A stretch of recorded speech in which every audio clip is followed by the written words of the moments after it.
Hello, first grade readers! Today I would like to introduce you to one of my favorite book series of all time. This is the Magic Treehouse series. It looks exciting, doesn't it? Yes, in this series, these two characters are going to go on so many amazing adventures. So, are you ready to read this story with me? Sit back, relax, and listen as we read Dinosaurs Before Dark. Dinosaurs Before Dark, written by Mary Pope Osborne. For Linda and Mallory, who took the trip with me. Table of contents. Chapter 1, Into the Woods. Help! A monster! Said Annie. Yeah, sure, said Jack. A real monster in Frog Creek, Pennsylvania. Run, Jack! Said Annie. She ran up the road. Oh, brother! This is what he got for spending time with his 7-year-old sister. Annie loved pretend stuff, but Jack was 8 and a half. He liked real things. Watch out, Jack! The monster's coming! Race you! No, thanks, said Jack. Annie raced alone into the woods. Jack looked at the sky. The sun was about to set. Come on, Annie, it's time to go home. But Annie had disappeared. Jack waited. No Annie. Annie! He shouted again. Jack! Jack! Come here! Jack groaned. This better be good, he said. Jack left the road and headed into the woods. The trees were lit with the golden late afternoon light. Come here, called Annie. There she was, standing under a tall oak tree. Look, she said. She was pointing at a rope ladder. The longest rope ladder Jack had ever seen. Wow, he whispered. The ladder went all the way up to the top of the tree. There, at the top, was a tree house. It was tucked between two branches. That must be the highest tree house in the world, said Annie. Who built it? Asked Jack. I've never seen it before. I don't know, but I'm going up, said Annie. No, we don't know who it belongs to, said Jack. Just for a teeny minute, said Annie. She started up the ladder. Annie, come back! She kept climbing. There's the treehouse. Readers, think about what you already know about Jack and Annie as characters. What do they like? What do they dislike? Jack sighed. Annie, it's almost dark. We have to go home. Annie disappeared inside the treehouse. Annie! Jack waited a moment. He was about to call again when Annie poked her head out of the treehouse window. Books! She shouted. What? It's filled with books! Oh man, Jack loved books. He pushed his glasses into place, he gripped the sides of the rope ladder, and up he went. Chapter 2. The Monster. Jack crawled through a hole in the treehouse floor. Wow, the treehouse was filled with books. Books everywhere. Very old books with dusty covers. New books with shiny, bright covers. Look, you can see far, far away, said Annie. She was peering out the treehouse window.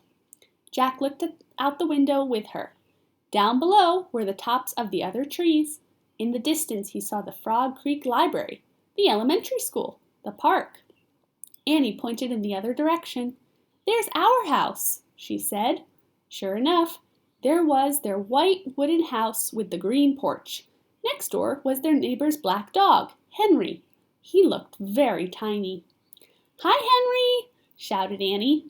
Shh, said Jack. We're not supposed to be up here. He glanced around the treehouse again. I wonder who owns all of these books, he said. He noticed bookmarks were sticking out of many of them. I like this one, said Annie. She picked up a book with a castle on the cover. Here's a book about Pennsylvania, said Jack. He turned to the page with the bookmark. Hey, there's a picture of Frog Creek in here, said Jack. It's a picture of these woods. Oh, here's a book for you, said Annie. She held up a book about dinosaurs. A blue silk bookmark was sticking out of it. Let me see it.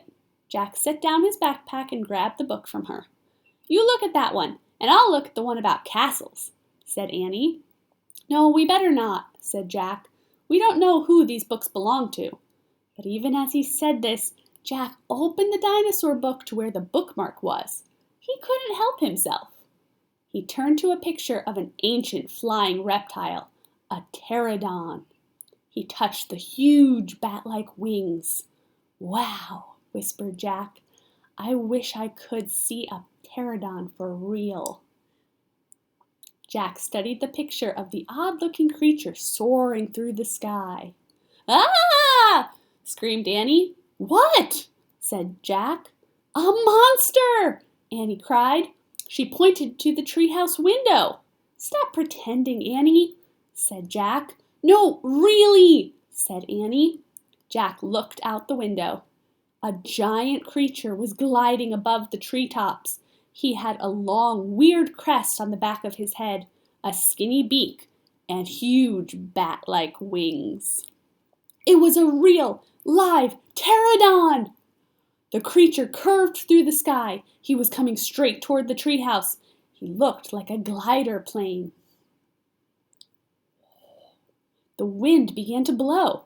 The leaves trembled. Suddenly the creature soared up, high into the sky. Jack nearly fell out the window trying to see it. The wind picked up. It was whistling now. The treehouse started to spin. "What's happening?" cried Jack. "Get down!" shouted Annie. She pulled him back from the window. The treehouse was spinning, faster and faster. Jack squeezed his eyes shut. He held on to Annie. Then everything was still, absolutely still. Jack opened his eyes. Sunlight slanted through the window. There was Annie, the books, his backpack. The treehouse was still high up in an oak tree, but it wasn't the same oak tree. Chapter 3. Where is Here? Jack looked out the window. He looked down at the picture in the book. He looked back out the window. The world outside and the world in the picture, they were exactly the same. The pterodon was soaring through the sky. The ground was covered with ferns and tall grass. There was a winding stream, a sloping hill, and volcanoes in the distance. Where are we?" stammered Jack. The pterodon glided down to the base of their tree. The creature coasted to a stop and stood very still. "What happened to us?" asked Annie. She looked at Jack. He looked at her. "I don't know," said Jack. "I was looking at the pictures in the book, and you said, 'Wow, I wish I could see a pterodon for real,'" said Annie. "Yeah, and then we saw one in the Frog Creek woods," said Jack. "Yeah, and then the wind got loud and the treehouse started spinning," said Annie. "And we landed here," said Jack. "And we landed here," said Annie. "So that means," said Jack. "So that means what?" said Annie. "Nothing," said Jack. He shook his head. "None of this can be real." Annie looked out the window again. "But he's real," she said. "He's very real." Jack looked out the window with her. The pterodon was standing at the base of the oak tree, like a guard. His giant wings were spread out on either side of him. "Hi!" Annie shouted. "Shh!" said Jack. "We're not supposed to be here." "But where is here?" said Annie. "I don't know," said Jack. "Hi!" Annie called again to the creature. The pterodon looked up at them. "Where is here?" Annie called down. "You're nuts. He can't talk," said Jack, "but maybe the book can tell us." Jack looked down at the book. He read the words under the picture. "This flying reptile lived in the Cretaceous period. It vanished 65 million years ago." No, impossible. They couldn't have landed in a time 65 million years ago. "Jack," said Annie, "he's nice." "Nice?" "Yeah, I can tell. Let's go down and talk to him." "Talk to him?" Annie started down the rope ladder. "Hey!" shouted Jack, but Annie kept going. "Are you crazy?" Jack called. Annie dropped to the ground. She stepped boldly up to the ancient creature. Make a prediction. What do you think is going to happen next, readers? Chapter 4, Henry. Jack gasped as Annie held out her hand. Oh, brother, she was always trying to make friends with animals, but this was going too far. Don't get too close to him, Annie, Jack shouted, but Annie touched the pterodon's crest. She stroked his neck. She was talking to him. What in the world was she saying? Jack took a deep breath. Okay, he would go down too. It would be good to examine the creature. Take notes, like a scientist. Jack started down the rope ladder. When he got to the ground, Jack was only a few feet away from the creature. The creature stared at Jack. His eyes were bright and alert. He's soft, Jack, said Annie. He feels like Henry. Jack snorted. He's no dog, Annie. Feel him, Jack, said Annie. Jack didn't move.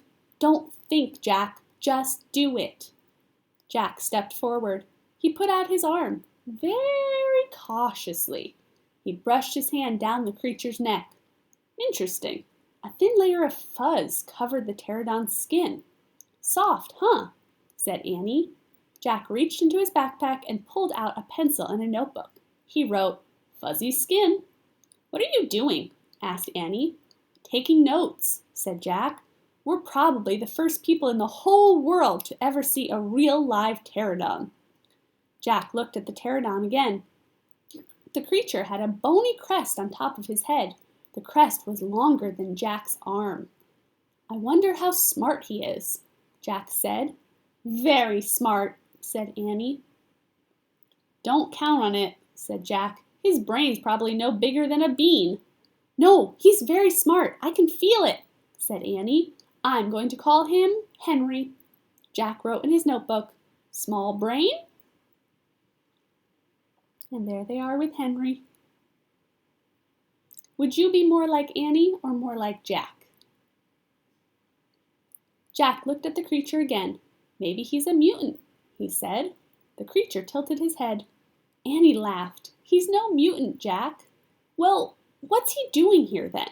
What is this place?" said Jack. Annie leaned close to the pterodon. "Do you know where we are, Henry?" she asked softly.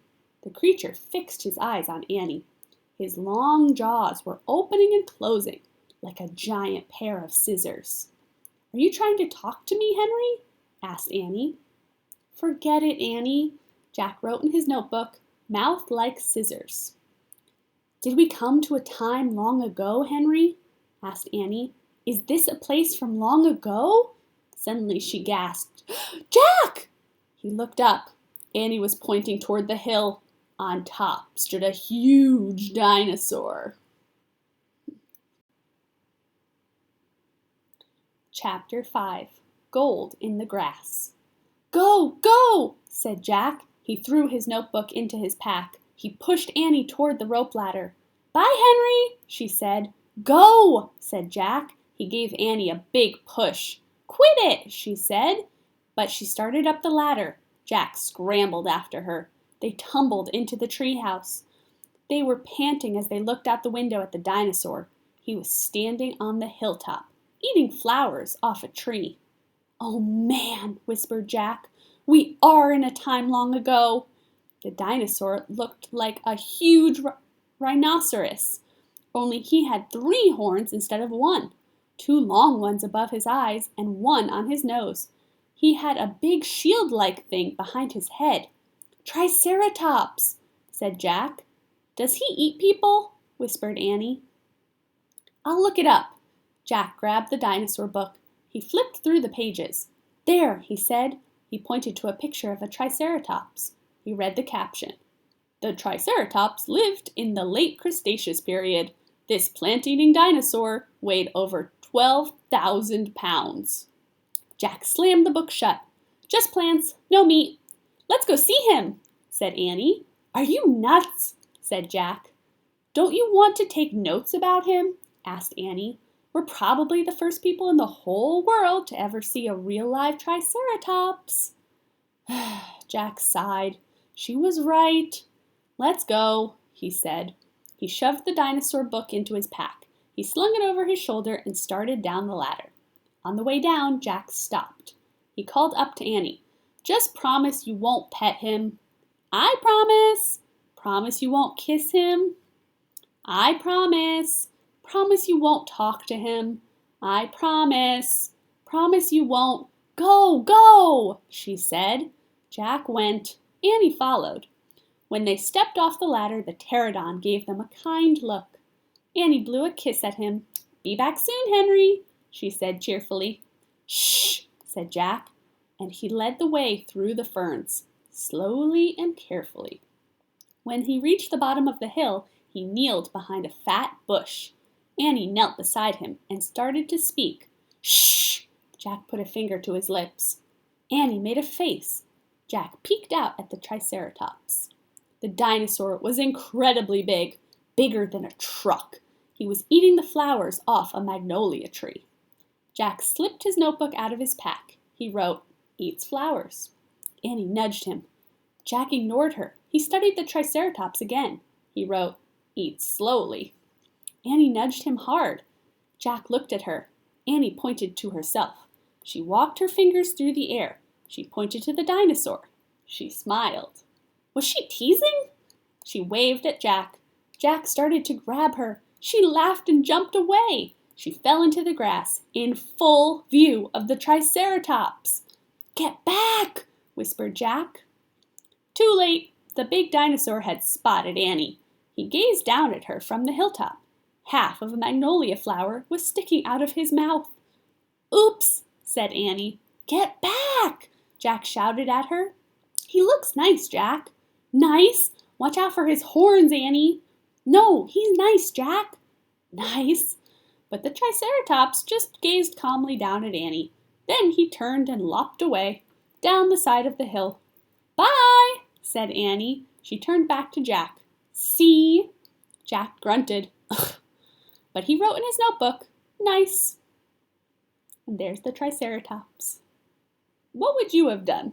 Would you be more like Jack or more like Annie? Come on, let's look around some more, said Annie. As Jack started after Annie, he saw something glittering in the tall grass. He reached out and picked it up. A medallion, a gold medallion. A letter was engraved on the medallion, a fancy M. Oh man, somebody came here before us, Jack said softly. Chapter 6, Dinosaur Valley. Annie, look at this, Jack called. Look what I found. Annie had gone up to the hilltop. She was busy picking a flower from the magnolia tree. Annie, look, a medallion! But Annie wasn't paying attention to Jack. She was staring at something on the other side of the hill. Oh, wow, she said. Annie! Clutching her magnolia flower, she took off down the hill. Annie, come back! Jack shouted, but Annie had disappeared. Ugh, Annie, Jack muttered. He stuffed the gold medallion into his jeans pocket. Then he heard Annie shriek. Annie! Jack heard another sound as well, a deep, bellowing sound, like a tuba. Jack, come here, Annie called. Annie! Jack grabbed his backpack and raced up the hill. When he got to the top, he gasped. The valley below was filled with nests, big nests, made out of mud, and the nests were filled with tiny dinosaurs. Whoa. Would you go closer? Annie was crouching next to one of the nests, and standing over her was a gigantic duck-billed dinosaur. Don't panic, don't move, said Jack. He stepped slowly down the hill toward Annie. The huge dinosaur was towering above Annie, waving her arms, making her tuba sound. Jack stopped. He didn't want to get too close. He knelt on the ground. Okay, move toward me, slowly, he said. Annie started to stand up. Don't stand, crawl, said Jack. Clutching her flower, Annie crawled toward Jack. The duck-billed dinosaur followed her, still bellowing. Annie froze. "Keep going," Jack said softly. Annie started crawling again. Jack inched further down the hill until he was just an arm's distance from Annie. He reached out and grabbed her hand. He pulled Annie toward him. "Stay down," he said. He crouched next to her. "Bow your head. Pretend to chew." "Chew?" "Yes. I read that's what you do if a mean dog comes at you." "She's no dog, Jack," said Annie. "Just chew," said Jack. Jack and Annie both bowed their heads and pretended to chew. Soon the dinosaur grew quiet. Jack raised his head. "I don't think she's mad anymore," he said. "Thanks, Jack, for saving me," said Annie. "You have to use your brain," said Jack. "You can't just go running to a nest of babies. There's always a mother nearby." Annie stood up. "Annie!" Too late. Annie held out her magnolia flower to the dinosaur. "I'm sorry I made you worry about your babies," she said. The dinosaur moved closer to Annie. She grabbed the flower from her. She reached for another. "No more," said Annie. The dinosaur let out a sad tuba sound. "But there are more flowers up there," Annie said. She pointed to the top of the hill. "I'll get you some." Annie hurried up the hill. The dinosaur waddled after her. Jack quickly examined the babies. Some were crawling out of their nests. Where were the other mothers? Jack took out the dinosaur book. He flipped through the pages. He found a picture of some duck-billed dinosaurs. He read the caption. The Anatosauruses lived in colonies. While a few mothers babysat the nests, others hunted for food. So there must be more mothers close by. "Hey, Jack!" Annie called. Jack looked up. Annie was at the top of the hill, feeding magnolia flowers to the giant Anatosaurus. "She's nice too, Jack," Annie said. But suddenly, the Anatosaurus made her terrible tuba sound. Annie crouched down and started to chew. The dinosaur barged down the hill. What do you think made her run away? She seemed afraid of something. Jack put the book down on top of his pack. He hurried up to Annie. "I wonder why she ran away," said Annie. "We were starting to be friends." Jack looked around. What he saw in the distance almost made him throw up. An enormous, ugly monster was coming across the plain. He was walking on two big legs and swinging a long, thick tail and dangling two tiny arms. He had a huge head, and his jaws were wide open. Even from far away, Jack could see his long, gleaming teeth. "Tyrannosaurus Rex!" whispered Jack. Chapter 7. Ready, Set, Go! "Run, Annie, run!" cried Jack. "To the treehouse!" They dashed down the hill together, through the tall grass, through the ferns, past the pterodon, and right to the rope ladder. Whew! They scrambled up. Seconds later, they tumbled into the treehouse. Annie leaped to the window. "He's going away!" she said, panting. Jack pushed his glasses into place. He looked through the window with her. The Tyrannosaurus was wandering off. But then the monster stopped and turned around. "Duck!" said Jack. The two of them hunched down. After a long moment, they raised their heads. They peeked out again. "Coast clear," said Jack. "Yay," whispered Annie. "We have to get out of here," said Jack. "You made a wish before," said Annie. "I wish we could go back to Frog Creek," said Jack. Nothing happened. Wait, you were looking at a picture in the dinosaur book, remember?" "The dinosaur book," Jack groaned. "Oh no. I left the book and my pack on the hill. I have to go back." "Oh, forget it," said Annie. "I can't," said Jack. "That book doesn't belong to us. Plus my notebook's in my pack, with all my notes." "Hurry," said Annie. Jack hurried down the rope ladder. He leaped to the ground. He raced past the pterodon, through the ferns, through the tall grass, and up the hill. He looked down. There was his pack, lying on the ground. On top of it was the dinosaur book. But now the valley below was filled with Anatosauruses, all standing guard around the nests. Where had they been? Did fear of the Tyrannosaurus send them home? Jack took a deep breath. Ready, set, go! He charged down the hill. He leaped to his backpack. He scooped it up. He grabbed the dinosaur book. A terrible tuba sound. Another, another. All the Anatosauruses were bellowing at him. Jack took off. He raced up to the hilltop. He started down the hill. He stopped. The Tyrannosaurus Rex was back, and he was standing between Jack and the treehouse. Oh no! Readers, what do you think is going to happen? Make a prediction. Chapter 8, A Giant Shadow. Jack jumped behind the magnolia tree. His heart was beating so fast he could hardly think. He peeked out at the giant monster. The horrible-looking creature was opening and closing his huge jaws. His teeth were as big as steak knives. Don't panic. Think. Jack peered down at the valley. Good. The duck-billed dinosaurs were sticking close to their nests. Jack looked back at the Tyrannosaurus.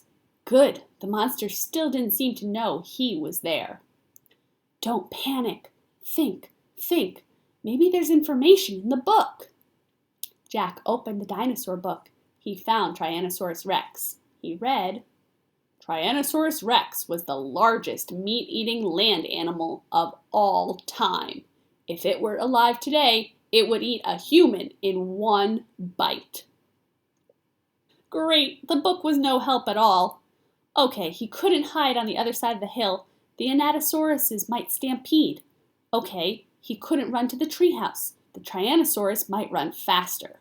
Okay, maybe he should just wait. Wait for the monster to leave? Jack peeked around the tree. The Tyrannosaurus had wandered closer to the hill. Something caught Jack's eye. Annie was coming down the rope ladder. Was she nuts? What was she doing? Jack watched Annie hop off the ladder. She went straight to the pterodon. She was talking to him. She was flapping her arms. She pointed at Jack, at the sky, at the treehouse. She was nuts.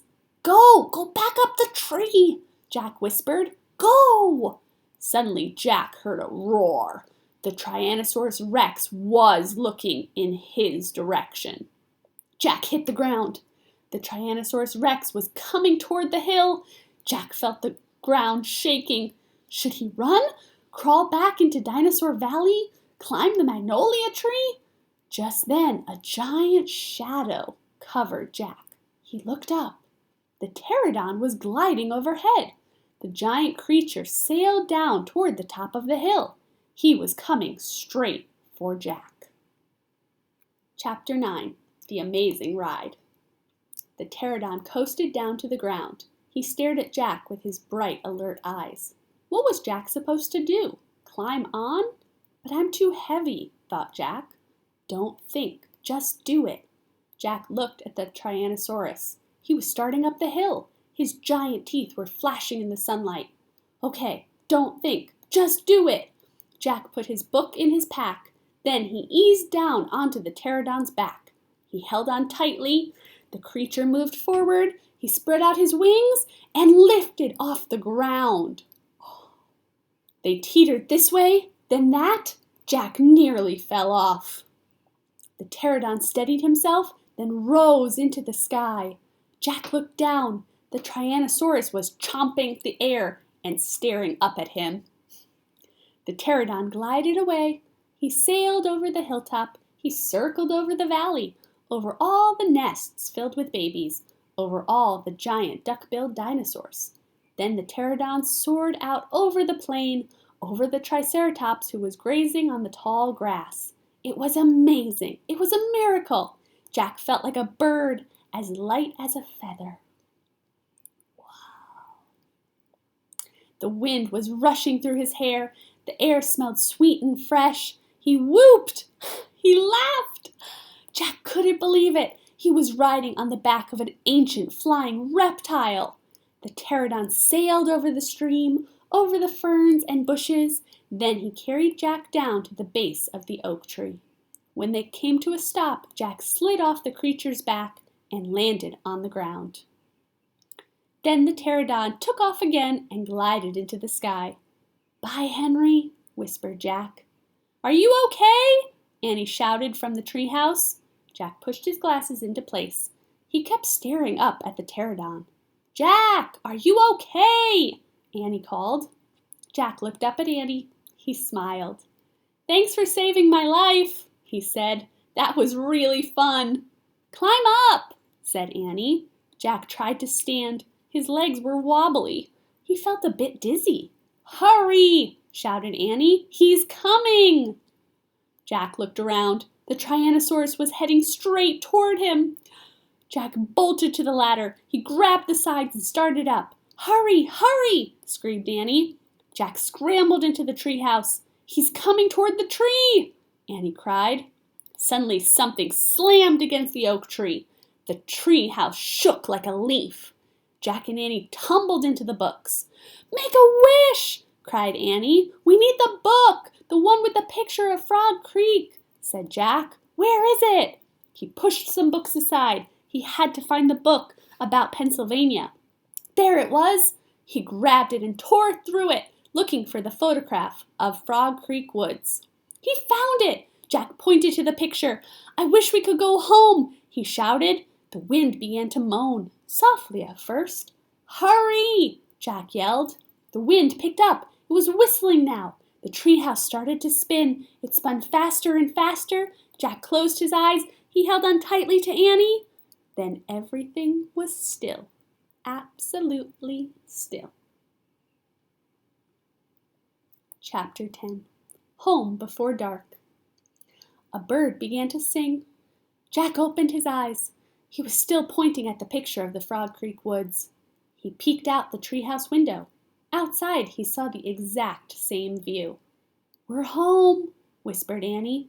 The woods were lit with the golden late afternoon light. The sun was about to set. No time had passed since they'd left. "Jack! Annie!" a voice called in the distance. "That's Mom," said Annie, pointing. Jack saw their mother far away. She was standing in front of their house. She looked very tiny. "Annie! Jack!" she called. Annie stuck her head out the window and shouted, "Coming!" Jack still felt dazed. He just stared at Annie. "What happened to us?" he said. "We took a trip in a magic treehouse," said Annie simply. "But it's the same time as when we left," said Jack. Annie shrugged. "And how did it take us so far away?" said Jack. "And so long ago?" "You just looked at a book and said you wished we could go there," said Annie. "And the magic treehouse took us there." "But how?" said Jack. "And who built this magic treehouse? Who put all these books here?" "A magic person, I guess," said Annie. "A magic person?" "Oh, look," said Jack. "I almost forgot about this." He reached into his pocket and pulled out the gold medallion. "Somebody lost this back there, in Dinosaur Land. Look, there's a letter M on it." Annie's eyes got round. "You think M stands for magic person?" she said. "I don't know," said Jack. "I just know someone went to that place before us." "Jack! Annie!" came the distant cry again. Annie poked her head out the window. "Coming!" she shouted. Jack put the gold medallion back in his pocket. He pulled the dinosaur book out of his pack and put it back with all the other books. Then he and Annie took one last look around the treehouse. "Goodbye, house," whispered Annie. Jack slung his backpack over his shoulder. He pointed at the ladder. Annie started down. Jack followed. Seconds later, they hopped onto the ground and started walking out of the woods. "No one's going to believe our story," said Jack. "So let's not tell anyone," said Annie. "Dad won't believe it," said Jack. "He'll say it was a dream," said Annie. "Mom won't believe it," said Jack. "She'll say it was pretend." "My teacher won't believe it," said Jack. "She'll say you're nuts," said Annie. "We better not tell anyone," said Jack. "I already said that," said Annie.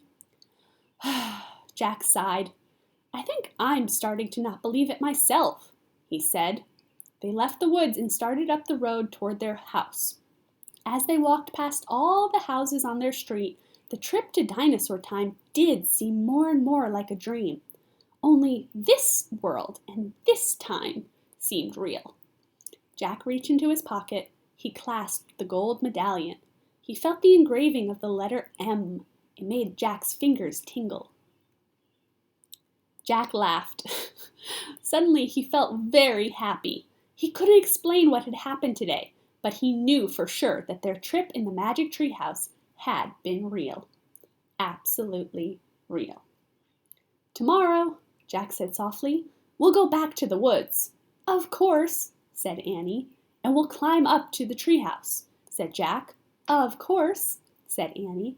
And we'll see what happened next, said Jack. Of course, said Annie. Race you! And they took off together, running for home. And that is the end of Dinosaurs Before Dark, written by Mary Pope Osborne, number 1 in the Magic Treehouse series. If you'd like to learn more about dinosaurs, there are these companion books, the Magic Treehouse Fact Tracker books, and this one is all about dinosaurs. Thank you so much for reading with me today. I wonder, what did you think about what happened to Jack and Annie? Was it real? What would you have done when you were facing the Tyrannosaurus Rex? We're going to read more next time. Thank you, readers. Have a great day.